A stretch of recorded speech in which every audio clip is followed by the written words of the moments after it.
Thaís Arbex, é importante botar você nessa história para você repercutir um pouco mais esse momento da economia e, particularmente, esse momento da campanha eleitoral, onde o presidente, claro, como disse Felipe, vai querer capitalizar com todo o esforço, e a Renata vai trazer informação disso daqui a pouco para a gente também, esse momento para a campanha, tentar alavancar os seus números. Boa noite, Thaís. Boa noite, Márcio. Boa noite a todos. Como Renata Agostini e a Daniela Lima trouxeram agora há pouco no 360, sim, esses dados bons da economia estão já na campanha do presidente Jair Bolsonaro. O QG já está trabalhando nesses dados e eu consegui ali ter um detalhe do que já foi gravado pelo presidente Jair Bolsonaro. Nos filmetes que ele já gravou, tem uma frase que chama bastante atenção. Ele diz que, apesar do fique em casa, todo mundo sabe o que é isso, daquele discurso de ficar em casa durante a pandemia da Covid-19, o Brasil conseguiu fazer a travessia da pandemia. Essa é uma das frases que está gravada já pelo presidente Jair Bolsonaro. Nessa mesma gravação, o presidente faz referência, inclusive, à situação comparada com o restante do mundo. O que ele diz, segundo os integrantes da campanha? Ele diz que, enquanto o mundo todo está quebrando, o Brasil consegue avançar. E os dados da economia mostram isso. Renata e Dani traziam mais cedo essa inserção da economia nas propagandas eleitorais de rádio e televisão. E antes disso, elas também falaram sobre essa inserção nas redes sociais. Enquanto esse material não está pronto, só uma observação, como que é esse processo de produção da campanha para a televisão do presidente Jair Bolsonaro? Não há temas específicos para ele gravar em determinados dias. Ele vai gravando as mensagens conforme o marqueteiro vai dizendo. Fale sobre economia, fale sobre saúde, fale sobre auxílio. E aí, a partir de agora, aí sim, o marqueteiro Duda Lima está fazendo a seleção desse material, editando esse material para transformar de fato nos programas de rádio e televisão. Márcio. Ou seja, Renata, se haveria um foco em corrupção, tentando grudar a imagem de corrupção no PT, em Lula, neste momento, pelo menos, em que a economia dá bons sinais, essa é a arma. Boa noite, Márcio. Boa noite a todos os meus colegas, quem está aqui com a gente. É uma nova arma. Não que não houvesse uma intenção de fazer uma comunicação com o eleitor sobre feitos do governo na área econômica e o que o governo entendia que tinha de comunicar. Achei muito interessante, não faz muito tempo, o integrante da campanha me falava, é uma união entre bandeiras antigas de 2018 que a gente trazia, corrupção está lá, agenda conservadora, pautas conservadoras, com novas bandeiras. E quando ele falava em novas bandeiras, ele fazia conexão com o lado social, pacote de bondades e também questões econômicas. Pois bem, agora o governo tem muitas ferramentas para usar isso no horário eleitoral, na sua comunicação nas redes. Quando eu falava mais cedo, aí hoje, né, com integrantes da campanha sobre isso, de que maneira vocês pretendem usar, né? Um deles me respondeu, de todas as formas possíveis, nas redes sociais e também no programa na TV. Qual é a ideia aí, já o que um outro integrante da campanha de Jair Bolsonaro me relatava?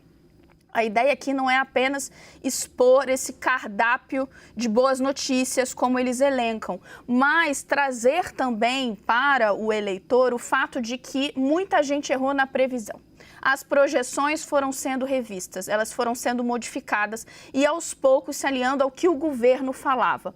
Olha que interessante, Márcio, por que eles dizem isso? É apenas para repisar aquela ideia do eu avisei, eu disse que eu estava certo? Não só isso. Esse integrante da campanha me explicava que com esse fio, ao colocar nessas mensagens com o eleitor o fato de que muita gente errou antes, eles querem atacar algo que as pesquisas internas da campanha apontavam, um descolamento entre a percepção que parte do eleitor tem da situação do país com a situação que ele vive.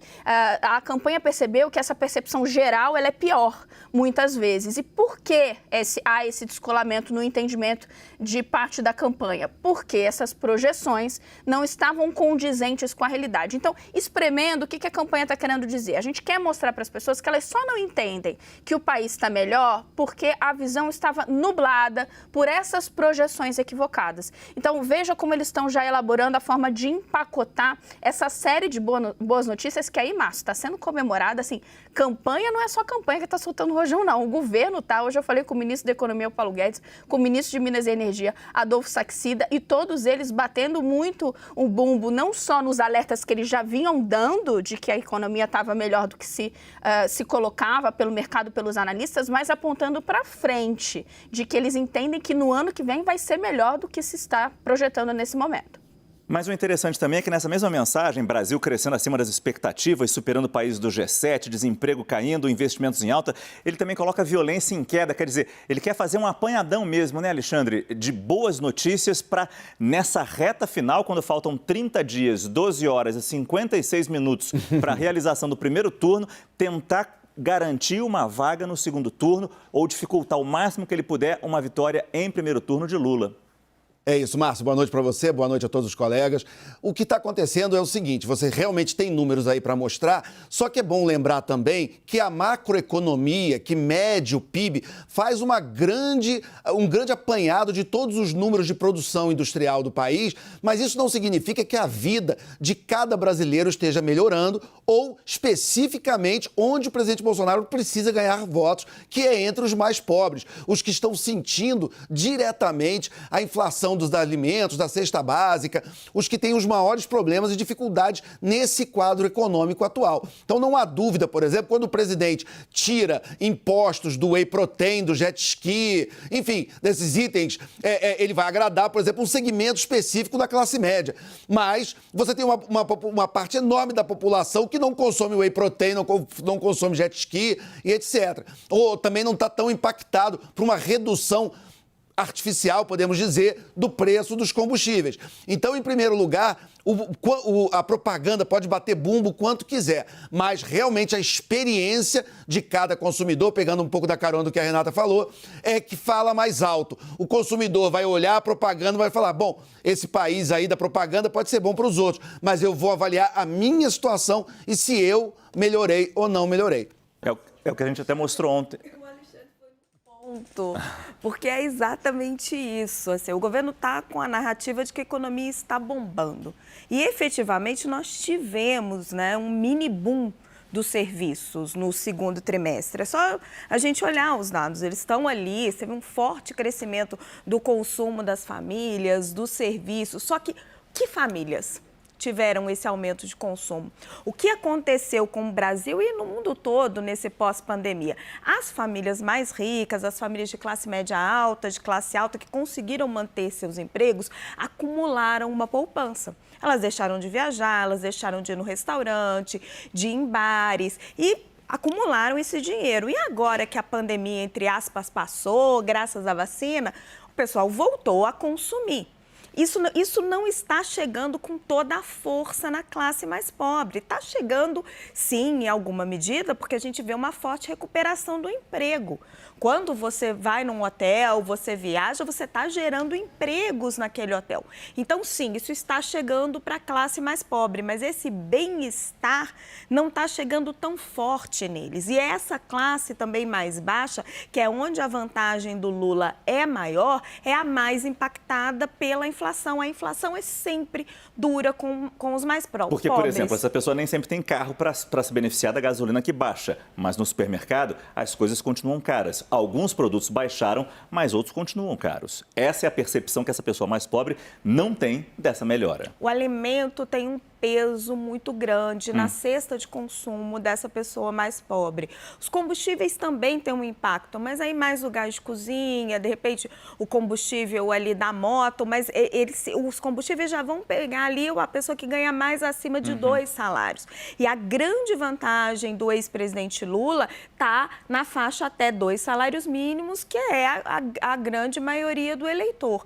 Então, assim, esta foi uma pandemia que foi muito desigual e a recuperação também está sendo desigual. Então, parece uma contradição. Nossa, a economia indo bem e Bolsonaro não reage nas pesquisas. Mas se você for olhar na realidade das pessoas, faz todo sentido. E o quão preocupante isso é na campanha de Lula neste momento, Caio Junqueira. Boa noite.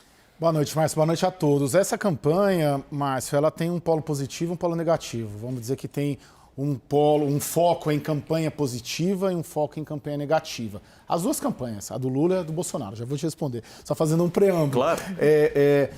A campanha do governo, o foco principal não é a economia. Não é a economia. Mesmo com os dados de hoje. Você tem um foco de tentar vender realizações do governo que, na percepção do próprio governo, não foram vendidos ao longo do governo. Primeiro porque, na avaliação do próprio Palácio do Planalto, houve cortes drásticos em recursos para comunicação, houve problemas com a imprensa, então o governo acha que a imprensa não retratou bem os feitos do governo.